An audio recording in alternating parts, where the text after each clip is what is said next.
here early. Randy, you're never here this early. You okay? Yeah. My mom was thinking I passed my mom for a ride actually, because sometimes kids don't take it. I got you. Okay. Babe, could you turn on the noise? So everybody can hear me.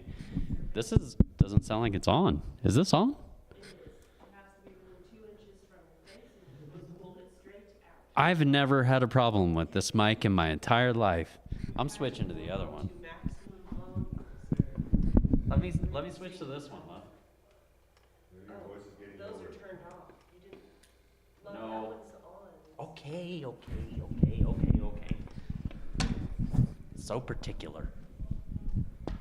All right. We will pray, and then we will start this history of the church, everybody. Dear Lord, thank you so much for this time.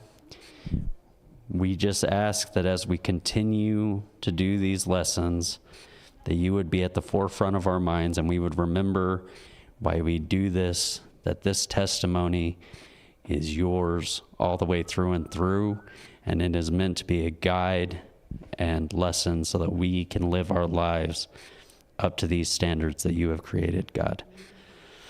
Lord, please inlay us with gold and help us to be vessels that you would want to live in. We ask this in Jesus Christ's mighty and precious name. Amen. All right. Today we are continuing this study of history of the church. We are going to be in Acts 18 all day today. My love, if you will please swap the map. Okay. We are going to be talking about the province, or primarily over the province of Achaia today, which is right here. Now, before we begin this, I want to give a little bit of history about Achaia. As you can see at the very top, Macedonia is up there. That's the other province, right? So in the 100 BC's time period, Macedonia was one province, and it was conquered by Rome in, I think it's around 146 BC. And whenever that happened, Macedonia was originally cut in 4 by Rome because Macedonia was an intense military power at the time. And so the Romans wanted to create a separation between this military power and make it to where there was infighting so that they were all against each other. Well, later, they figured out that having 4 provinces wasn't very governable. And so they swapped it over back to 1 for a little while. And then Macedonia was turned into 2 provinces once again. And it just ended up being Macedonia and Achaia. And that happened in 44 BC. But then Tiberius came along, and that was around 15 AD, right? And Tiberius was looking at Macedonia and Achaia, and he wasn't getting along with the Senate anyway. He saw that there was a bunch of corruption going on between those 2 provinces, and he said, I'm kind of sick of this. We're just going to put this under imperial rule. And so Macedonia and Achaia became Macedonia once again, and it didn't turn back into Macedonia and Achaia again until 44 AD, which is around 6 years before where we are right now. So now that we got all that out of the way, we'll kind of pop in here and see where it goes. Hello, Rebecca. I'm glad you're doing well. Okay, so Paul goes from Athens, where we were last week, and he jumps over to Corinth. So we're just traveling around Achaia. And in this spot, he meets Aquila and Priscilla. Oh, you're going to put them up there. All right, rock and roll. So They were originally in Rome, but those two left because Claudius said he was sick of the Jews in his country, and he forced them to leave Rome. And they had the same trade as Paul, so it worked out really nicely. Paul was able to disciple and grow them up. And so Paul, at the same time, was teaching in the synagogues every Sabbath to the Jews and the Gentiles. But the Jews, they had hardened hearts. They were very in love with their traditions. They decided they didn't like him around. They blasphemed. And after they blasphemed, Paul said, "I've had about enough of this." He shook off his clothes, and he decided he was going to go teach Jesus to someone else. That someone else ended up being a house that was right next door to the synagogue, and that house was owned by Justus. Now, Justus was a Roman citizen who worshiped God. What is someone who worships God, who's not a Jew? Does anybody remember? God-fearer. Thank you, Rebecca. A God-fearer, right? And so Paul starts teaching there because God's not going to be stopped. He starts teaching about Jesus Christ. And at that time, a synagogue ruler named Crispus heard what Paul was saying, and he came to believe, and so did his house. Many other Corinthians also came to believe at that time. They were swayed, and they were baptized as well. I want to note here, though, Paul was not the one who baptized everybody. Because in 1 Corinthians 1:14, when Paul is correcting the Corinthians, Crispus and Gaius were the only ones that he ended up baptizing. So, now, if we go into 1 Corinthians chapter 2, okay, he did not have much confidence in himself, and I'll go ahead and read this here. "And I, brethren, when I came to you, did not come with excellence of speech or wisdom, declaring to you the testimony of God. For I determined not to know anything among you except Jesus Christ and him crucified. I was with you in weakness, in fear, and in much trembling, and my speech and my preaching were not with persuasive words of human wisdom, but in demonstration of the Spirit and of power, that your faith should not be in the wisdom of men, but in the power of God." So part of that fear and trembling, we can see that he wanted to do things right. He wanted to teach to these people correctly so that he could reach them and their hearts would be open to Jesus Christ. I will give the other reason why he may have had a problem with being in that area later. That'll be in the notes. So, but the Lord, whenever Paul is afraid, he's in fear and trembling, the Lord comes to him in a vision, letting him know not to be afraid, to speak, for he is with him and has many people in the city. And he ended up staying in that city for 18 months. So, let me move on here, sorry. Now,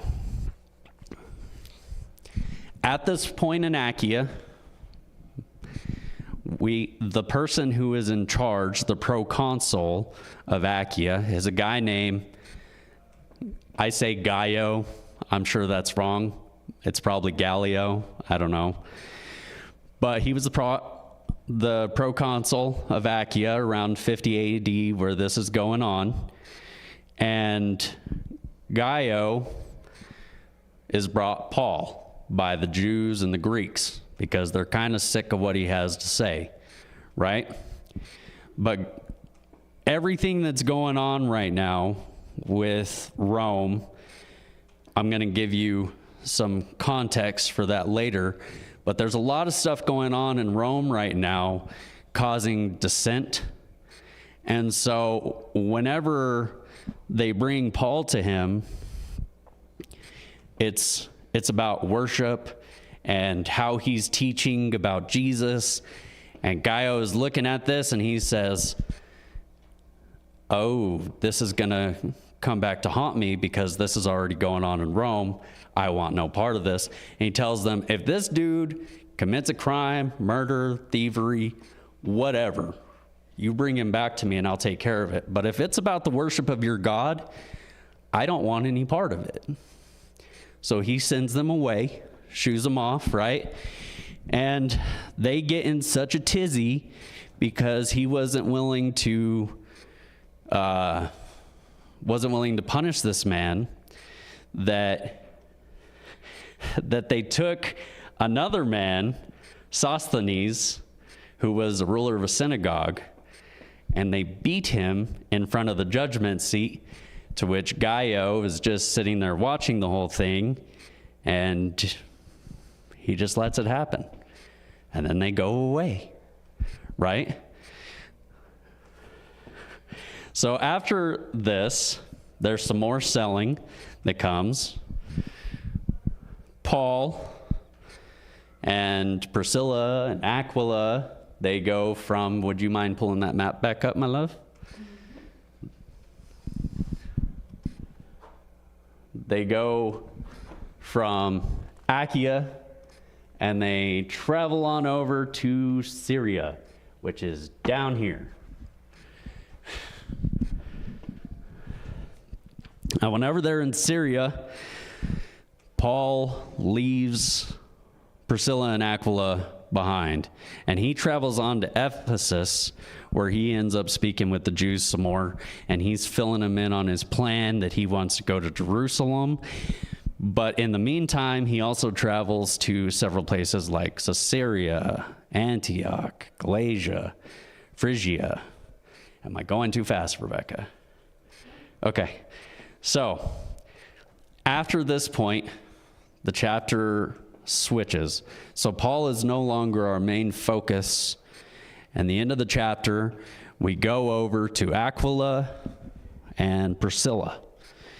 And while they are in Syria, there's a Jew named Apollos. Well, yeah, who was born in Alexandria. That's why he has the name Apollos, I'm sure. But he's well-versed, very intelligent, and he spoke the way of the Lord, but he was only baptized up to John. Okay? So after he's done speaking, Aquila and Priscilla, they take him aside and they say, hey man, we're going to train you up. And so they teach him a little bit more about the way of God. They teach him about Jesus Christ. That I'm sure he's rebaptized. And after they train him up a little bit, Apollos lets him know that it's in his heart to go to Achaia. And Priscilla and Aquila go, hey, I know a couple folks who have been to Achaia. It's them. And so they write some letters, and they talk up Apollos, and they let the people know to accept him amongst them, and they do. And after they accept him amongst them, he ends up helping them a great deal. And he also talks down to the Jews, and he starts teaching the scripture of Jesus Christ. And that is where this chapter ends. Now we're going to go into the facts of the time, okay? I found this interesting. There's a couple of these facts I want to let y'all know that are maybes, okay? They're maybes because there's two different versions, and they're still being refuted amongst people, okay? So the first one that I have that's a maybe is the tent maker thing, right? So on the one hand, whenever they say they were tent makers, they were tent makers. That's it. On the other hand, whenever it says tent making, it's referring to a trade in general, like it was a market sort of trade thing. And so whatever trade you had, you would use that to get in amongst the people. And then while you were getting comfortable and making the people around you comfortable, you were able to disciple them in the way of Jesus Christ. So it was really a good way to fit in amongst your community wherever you are. Okay? Number 2, this is not the maybe, just so y'all know. So when the Jews were expelled from Rome, we have 2 sources about them being expelled from Rome other than just the Bible. We also have the historian Suetonius. And Suetonius at the time was hearing a lot of talk about a guy named Christus, so Jesus, right? But he was made to think that Jesus was alive at the time, and he was causing a lot of trouble amongst the Jews who were already living in Rome. And so because of the infighting amongst the Jews and the Jews that were Christians, it was making a lot of trouble for the Roman citizens, and Claudius kind of got tired of it, and he just said, you need to go away. So that's part of the reason why you can see the attitude coming from Gallio whenever the Jews bring up Paul and say, hey, this guy's worshiping in a weird way. He's talking about God. Whenever Gallio tells them, I want nothing to do with that, it's because at that same time, the Jews were pushed out of Rome. And so he doesn't want any of that infighting. He doesn't want to deal with that infighting within his own control. Because remember what I just told you guys, the Senate had just regained control of Achaia again. So I can see why Gallio, the consul, would be like, I'm not doing this to myself. That's political suicide. Number 3, this is the other maybe. So this has to do with Corinth and the possibility of why Paul may have come there with fear and trembling, other than the fact that he wanted his heart to be right? So as you can see, Corinth is a port city. It's a very important port city. And that, whenever it says Achaia and Macedonia, it's Greece. Okay? And so at this port city, there's a lot of sailors coming in, and I'm sure you can imagine they're on the sea for a long time. They've all got the itch. You can imagine what that itch is. I'm not going to say it. But this area was well known for being a sinful hub for prostitution. And they had a place. It was the temple of Aphrodite, right? What? Came with an itch, and they left with it. Yeah. If I want a vacation or an itch from a vacation, I'll just jump in the Dead Sea naked, you know? Like, but anyways, there's the temple of Aphrodite that's there, and it was a big deal because she's their goddess of love. And so at that time, there would have been what was called temple prostitution. This is not well known yet, like it's still refuted. People go back and forth on trying to figure out if this temple prostitution was a thing, but it would have also been called sacred prostitution. And so again, that's a maybe. So the act of sex was part of their worship. And as a man, I can see why Paul, being single, would be terrified of going to a place where prostitution is such a big deal, right? That's your maybe. Now, the next part I have here is, I didn't mention it, but Gaius had a little brother named Seneca the Younger, who was exiled from Rome.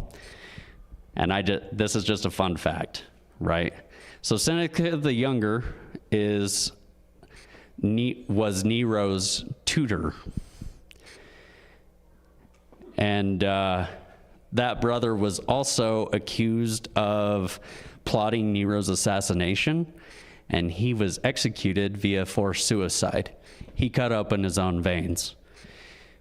But because it's weird, but because his blood was considered so thick, that he just wouldn't die, that eventually they put him in a hot bath so that he would get more circulation, and that's how he died, is he bled out because they had to put him in a hot bath. It's wild, right? So Nero's not emperor at this time yet. That happens a few years later. I think it's 4. So in this, we briefly talked about a guy named Sosthenes. It was 1817, I believe. That guy is believed to be the same one mentioned in the first letter of Corinthians. And it was thought that he received his conversion after he was just beaten by the Greeks and the Jews. So this next one, I thought this was really neat. It's speculation from the reformers. So Martin Luther and others around the Reformation period thought it was Apollos and not Paul or Priscilla who wrote the book of Hebrews. I don't know if y'all knew that. That's pretty cool to me. Okay, those are all my notes. Now we're going to get on to the characteristics of Christian character that we see here. Boldness in the face of temptation. So Paul goes out and he teaches in a place where prostitution is a big thing. Trusting God will make a way. After he hears Jesus talk to him, he goes out and he continues to do the work for 18 months. So training up others, he does disciple Aquila and Priscilla. And then there's the branching off later and the spreading out from Priscilla and Aquila. They teach Apollos, and then he goes back to Achaia and he starts preaching some more. Okay, so we are going to do in summation for this one. It's just going to be a quick run through if you missed anything. Paul is preaching in Corinth. He meets Priscilla and Aquila. Paul preaches amongst the Gentiles after Jewish rejection. Paul baptizes some believers. Paul is taken to Gaiio. Nothing happens. Paul leaves with Priscilla and Aquila to Syria, leaves them alone, and Priscilla and Aquila disciple Apollos. So that is all we have for history of the church today. Does anybody have any questions? Does anybody have any comments? I think when you're talking to them meeting, it's an important message for the church today. Because the tendency is to want to build and keep every person. But what we see modeled is when the Lord says go, you go. And he sends his people all around. And sometimes we only get to minister to people for just a short season. We need to be okay with that. I like it. All right. Well, thank you everybody for coming today. I appreciate y'all.